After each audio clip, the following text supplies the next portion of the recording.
Bonjour à chacun d'entre vous. Comme je l'avais déjà annoncé dans la vidéo où j'ai parlé de l'arc-en-ciel, cette fois-ci je reviens sur le message de Sophonie, chapitre 3, verset 17, qui dit que l'Éternel sera au milieu de toi comme un héros qui sauve. Eh bien, ce matin, c'est juste une pensée très forte qui nous amènera à comprendre que lorsque le monde traverse des tumultudes, c'est-à-dire des tumultes dans le monde, et on a le livre du psaume 2 qui dit pourquoi tant de tumultes contre le roi de Dieu, pourquoi tant de révoltes. Et en fait, c'est tout simplement que lorsque les armées de la trahison, c'est-à-dire les armées de la rébellion, donc les déchus, prennent la terre, ces déchus ont un pouvoir, c'est de établir en fait une zone de non-accès au Fils de Dieu. Donc ils barricadent tous les accès et en barricadant tous les accès, ils profitent par ce qu'on appelle l'invasion astrale.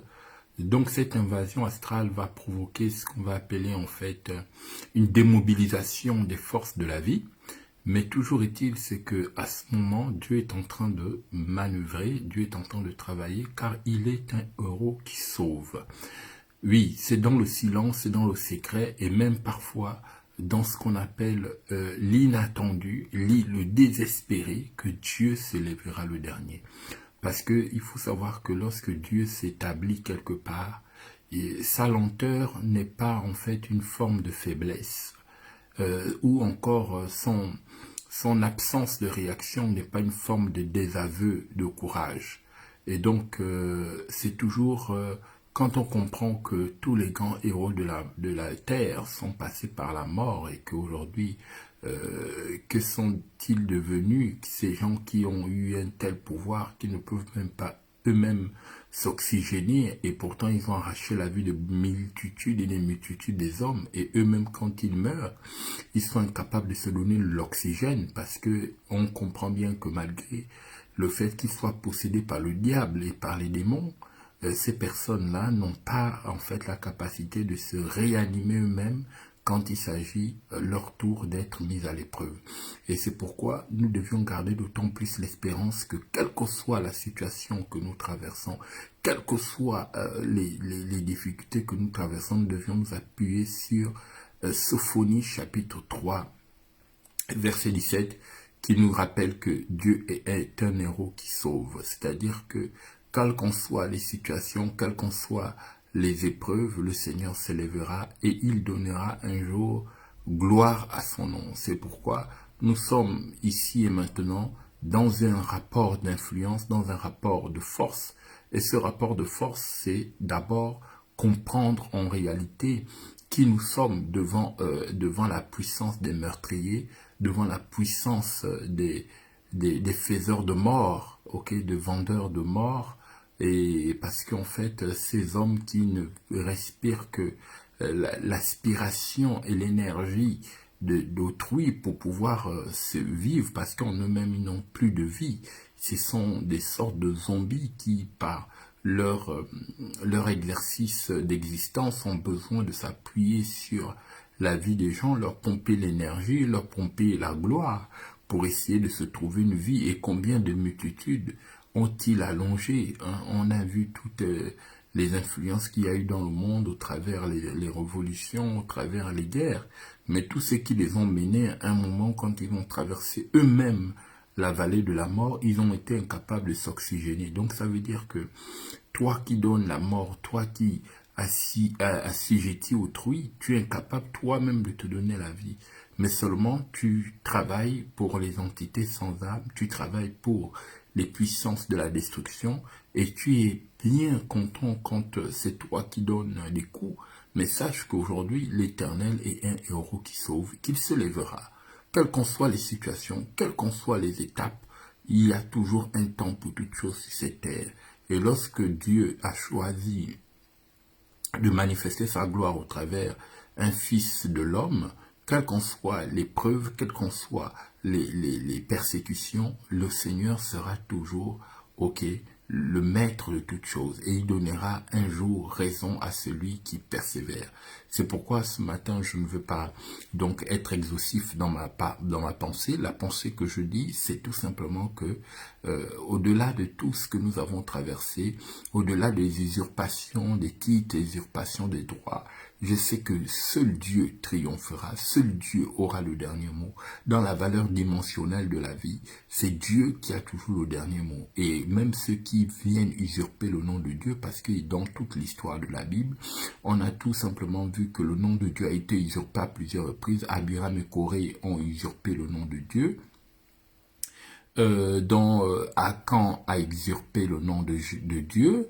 On voit dans toute l'histoire de la Bible, ce sont que des usurpateurs qui ont toujours en fait remplacé ce que Dieu voulait établir pour leur propre bénéfice. On a vu aussi dans tous les exemples qu'on a pu parcourir selon la Bible que en fait c'est toujours dans l'usurpation que certaines personnes ont évolué pour pouvoir supplanter ce que Dieu avait appelé d'avance. Et donc, que ce soit Paul dans son ministère qui a connu Alexandre et Hyménée, qui l'ont vraiment fait souffrir, que ce soit Pierre à la porte de la Belle qui a rencontré Simon le magicien qui s'est opposé lourdement à lui, que ce soit, pour ne citer que ces exemples, alors dans les héros de la foi, il y a des multitudes, donc il y a toujours en fait un esprit d'usurpateur qui veut supplanter la gloire de Dieu.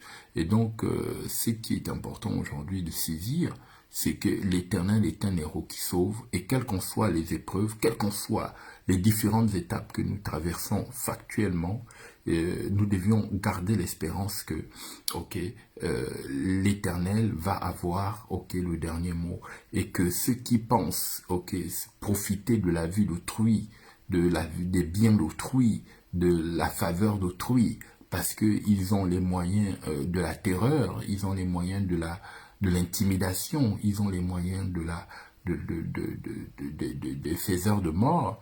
À un moment donné, il faut savoir que l'addition viendra où, en fait, sans que la main d'un homme ne soit à l'occasion de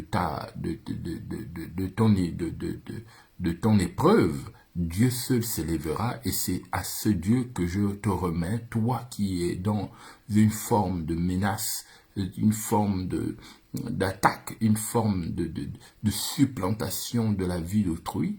Je déclare ce matin que maintenant, la main de Dieu soit sur toi, et que tu comprennes, quel que soit ton niveau spirituel, quel que soit ton niveau matériel, social, que quel que soit ce qui t'ont fabriqué, quel que soit ce qui t'anime et qui te pousse à aller vers des actions meurtrières, vers des actions sanguinaires, et quel que soit tout ce que tu as pu faire dans le sens de blanchir les tombes.